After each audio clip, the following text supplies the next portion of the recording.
I think one of the things to get at in the YouTubing experience, and I'm talking about people who are a YouTuber, and by that, by saying that someone is a YouTuber, I'm talking about someone who is up on YouTube, uploading YouTubes, watching YouTubes. Oftentimes, their videos will open with "I'm responding to so and so's video" and something like this. They're actually exchanging videos rather than just someone who goes on YouTube and watches videos, or someone who occasionally, maybe once in a year, posts a well prepared packaged document, and then once a year they go in and check and see how that's been doing. I think there is a kind of YouTuber experience that it's often a kind of, I think for many people, if you watch it, it's a kind of religiosity. It's a kind of theology that is perhaps replacing the displaced sense of prayer being, I guess, lost, or the erosion of prayer in contemporary culture is being compensated for and kind of recovered through YouTube. It's a retrieval of a kind of prayer where people speak to a silent, unresponding interlocutor, hope that their voices are heard, imagine that what they say may have relevance, and then they're, I guess, hoping in some way uh, that those things matter. Uh, I think there certainly could be an argument to that, right? That there's a kind of religiosity that's being replaced. Uh, on the other hand, you could just say, look, it isn't anything like that at all. It's the truth is that this is a bunch of ridiculous vanity machine where people are engrossed in an unending parade of self-absorbed and self-congratulatory ideas. People aren't engaging ideas in a substantive way. They're wearing ideas as if they're fashions. Cliches are no longer things that you recognize. They're just the beliefs that people have. People have, it's like they're walking through a buffet and they're scooping on those things that they want to be seen eating, whether they even know what it is or what went into it, the history of any of it, or what its ultimate nutritional content will be on their body. But then maybe it's not that at all. I look at Becker's work and the need for self-esteem, and I think some of this is it's a cry for people. It's sort of like an ongoing pant leg tug for some people who want to be heard and to be recognized, and it's a play in the need for self-esteem, recognition, and a sense of self-worth. And so there's a continuous checking up on who's responding to what comment. It's almost like a little, it's a soap opera of, serial melodrama of who responded to what and whose video response was this and how people were misunderstanding. Uh, all, that's made possible because of a kind of loneliness and anonymity that perhaps is in the culture. It's hard to get at exactly what it is that is YouTube. There certainly is more personality.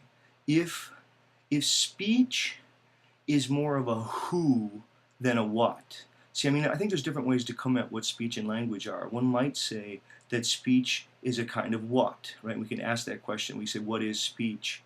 We could say, how is speech? And then we start to ask these sort of different questions about what's the nature of different kinds of speech genres and different modes of speech action. Wittgenstein was very good at this, right? When we look at words in a dictionary, we think that all words are of the same type, but words are more like tools in a toolbox, and different kinds of words are used in different ways. And there are performatives, for example. There are, uh, you can say something, or declaratives, or there are, there's different kind. There's a promise is very different than an assertion. Just as, very simple examples.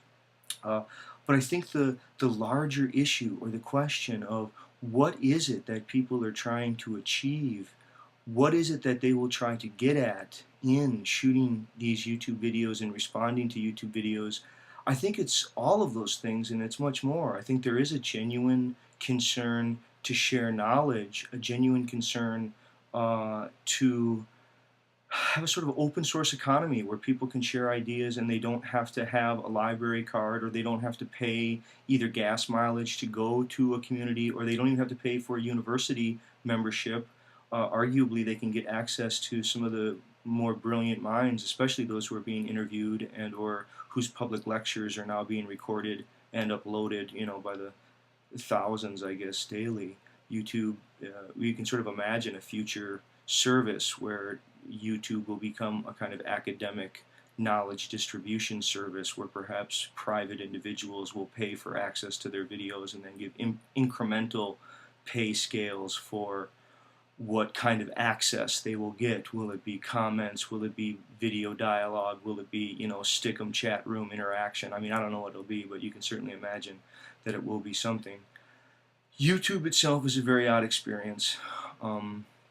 I do think that part of the problem in doing this is that it really isn't a very meaningful engagement. As much as it's insightful in learning ideas and in sharing ideas, I think the dialogue aspect of it, the interactive aspect of it, is very, very weak, and there's such a time lapse between a comment and a response, and there's so much misunderstanding, largely because of the equal playing field. I think if there were more sort of open dialogue, you could have a sense to really get a range of what someone's knowledge base is, and you could be able to hone in on what exactly you would have to prove to the other person that you're knowledgeable enough about that area and yet still disagree.